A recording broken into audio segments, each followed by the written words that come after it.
Hey, aspiring author. If you've been thinking about writing a memoir, but the thought of sharing your life story feels overwhelming, here's the first thing I want you to know. Writing a memoir isn't about telling your whole life story, it's about one specific journey that led to something transformational in your life. Something you believe could encourage, help, or impact someone else. You don't have to include every childhood memory, every relationship, every accomplishment, or every hardship you've ever faced. Instead, I want you to simplify the process so you can write with clarity instead of overwhelm. Let's get it. Ready to write your first book and make an impact? Do you wish you could organize your book ideas without feeling overwhelmed and actually find the time to write and finish your book? Hey, I'm Donna Cherie, a book writing coach and author. Welcome to Book Writing Made Simple. Inside this podcast, I'll teach you how to get a clear vision for your book idea, get organized, keep it simple, and develop a writing plan so you can finally get your book out into the world. Grab a notebook and pen with your favorite cup of tea. Hey, aspiring author. Welcome to Book Writing Made Simple. I'm your host, Donna Cherie. I help Christian women write and publish their first book using Holy Spirit-led strategies so they can make a kingdom impact. If this is your first time listening, welcome. And if you've been here for a while, welcome back. Today, we're talking about memoirs because I know writing a memoir is on your heart. You've had this thought of writing a memoir for so long. There are some experiences in your life that God has brought you out of, and you believe He wants you to share your transformation with others so that they can overcome too. But maybe writing a memoir just seems really overwhelming right now. You don't know how to structure it and all of that. So today we're going to be talking about how to write your memoir without these feelings of overwhelm. Before we dive into this conversation, though, I do want to mention that I created a free book outline template called Plan Your Book with Clarity. It's available for you in the show notes. Inside the template, you'll be able to organize your ideas in one place, map out your chapters, write down key points and stories you want to include, clarify your book message, which is very important, and create a simple direction for your writing process. If you've been sitting down to write and wondering, where do I even start? Or how do I organize all my ideas and notes? This resource will really help you simplify the process and gain clarity along your writing journey. The link to grab your free book outline template is in the show notes. One of the biggest misconceptions about writing a memoir is believing you have to tell everything, every story, every detail, every season of your life. But that's not what makes a memoir powerful. In fact, trying to write everything is often what keeps people from writing a memoir at all, which makes it feel overwhelming. So let's narrow down your focus so your memoir feels manageable instead of overwhelming.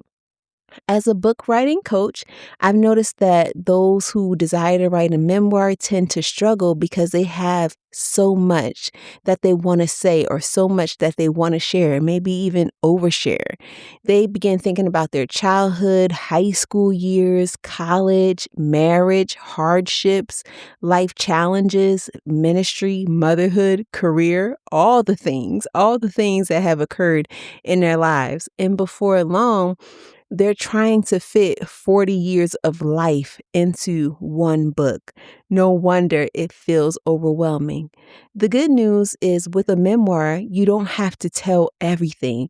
You simply need to identify memorable moments relatable to your transformative journey that God is leading you to share. So what are those moments, those memorable moments? What is your testimony? That's always a good place to start of the things that God has brought you through, or that a specific challenge that could have been life altering in your life that God has allowed you to come through. What is that? And then build upon it there. So let's further discuss some ways that I recommend you consider when developing your memoir. The first way is to ask Holy Spirit to reveal the one specific journey to share as a memoir. What were the key moments that led to your transformation? Or, as we often call it, the aha moment. What was that aha moment in your life that you want to share in this memoir and start from there? So, even now, as you're listening to this episode and I'm asking you these questions, just jot down some things that may come to your mind if you're able to. Or, and of course, come back to this episode. You can save it and come back to it so that you can really think about these things that I'm asking you to consider as you write your memoir, which will help you know what you're going to write about. So once you have clarity on what you should share, then it's time to get organized by developing a book vision plan and then your book outline. But real quick, I want to go back to number one about the key moments that led to your transformation or aha moment, because you may be saying, Donna, it wasn't just one moment. Okay, that's fine. So write down those key moments, but they shouldn't be, like 10 different moments or 20 different moments, just those really significant, pivotal moments in your life that helped you to transform and that you believe would help someone else. So once you have that and the Holy Spirit reveals it to you, then it's time to get organized by developing a book vision plan and then your book outline. Of course, I have a few resources linked in the show notes to help you develop your book vision plan and your book outline. You can also check out episode 125, episode 61, episode 74, as well as episode 99 if you want to learn more about how to structure your memoir, what needs to be in it, all of that good stuff. Those episodes will help you dig further into structuring your memoir and getting organized. Next, be sure to pray through this process once you receive clarity and you're on to organization, because there's going to be 101 thoughts that will come up. And the reality is that you can't include all of these ideas in this specific book. Your book should always just have one message. Identify those ideas that resonate and relate to your memoir and stick with it. You can save your other ideas for later for your next book, but just stick to the plan. You have to stick to the plan, unless, of course, the Holy Spirit wants you to pivot, but don't try to put all these thoughts that come up into this one specific book. Your book vision plan and book outline will help you stay focused throughout your entire book writing process. That's why it's so critical that you have these things in place so that it will help you throughout your book writing journey. They should always be in your view while you're writing. So think about your outline as your guide and always keep it before you. It should be at the top of your manuscript. When another idea comes to mind, and I'm sure it probably will, don't feel like you have to stop everything and chase this idea. Just write it down somewhere safe, somewhere where you have in one notebook, just one notebook for ideas or one document for ideas, and come back to it later. Just because it's a good idea, it doesn't mean that it belongs in this particular memoir. It's important to stay focused on the journey you're called to tell. So again, if you have an idea that comes to mind, write it down, but don't chase it. Don't chase it, or don't try to force it or make it fit into this memoir if it doesn't.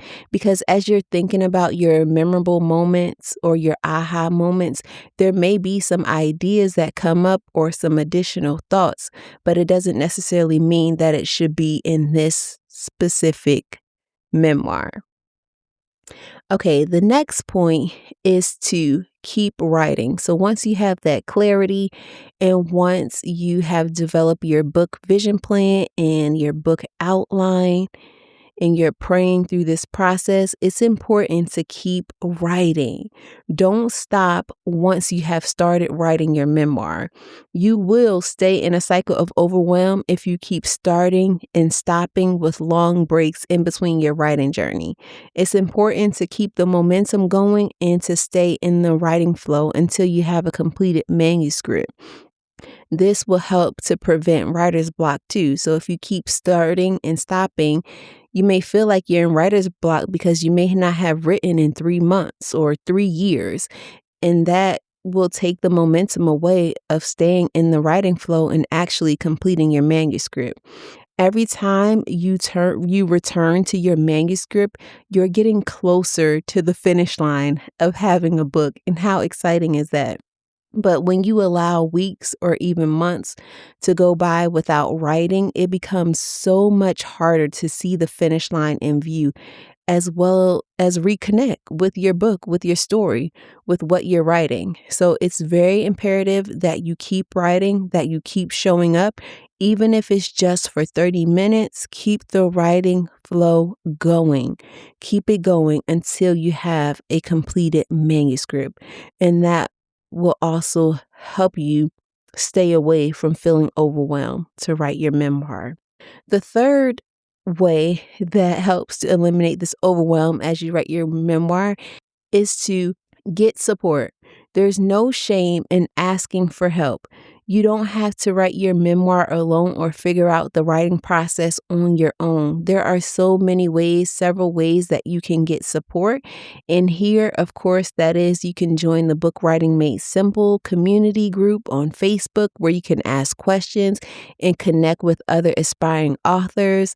If you want a more personalized guidance, you can book a Create a Solid Book Plan coaching session with me to really map out your book vision plan, develop a writing schedule, a book outline, all of that so that you can stay the course throughout your writing process. Or if you're just getting started, download the free Plan Your Book with Clarity book outline template to help you organize your ideas and move forward with confidence for your memoir. Sometimes one conversation, one resource, or one bit of encouragement is all you need to really keep going. To know others are cheering you on and experiencing something similar makes the writing process feel less like a burden and more of a relief. So get support if you have been on your writing journey for some time now and you feel like, man, I should really be done with this book by now. Like, why have I been working on this book for 5-7 years and I have not gotten much results, that I thought I would have gotten already. Get support. Get support in whatever way is reasonable for you or helpful for you. Get that support. So just to recap, the ways that I recommend for you to consider when developing your memoir is number one, to ask the Holy Spirit to reveal to you the aha moments that were transformative in your life that you should share in your memoir. You should definitely develop a plan, a writing plan. And of course, pray about the process throughout this journey, this writing journey. And then once you start writing, keep writing. Don't stop. Be sure to just keep writing and not stop. And then the last thing is to get support. Get support. Get support, get support. You're going to reach the finish line a lot faster, a lot sooner if you get support. So those are some of the tips that I wanted to share with you today concerning writing a memoir. And I pray that you will put those things into practice. If today's episode resonated with you, I want your next step to be simple. If you don't have an outline already, make sure you download the Plan Your Book with Clarity book outline template that is linked in the show notes. It will help you to organize your ideas, clarify your message, and create a roadmap for your memoir before you begin writing, or even if you started and stopped and you don't know where to go now. Get an outline, and that will help you on your writing journey. Remember, you don't have to write your whole life story if you're writing a memoir. You just need to willingly write the journey God has called you to share for a specific person or specific group. So I hope that this message blessed you. Until next time, ciao. Thanks for tuning in. I hope today's episode inspired you to take that next step to write your book. Remember, small steps lead to big results. If this podcast has blessed you in some way, be sure to leave a written review on Apple Podcasts. Your support means the world to me, and it helps others to find the show. Also, be sure to pass on the inspiration by sharing this episode with a friend who could benefit from this message. God bless you, sis, and never, ever give up.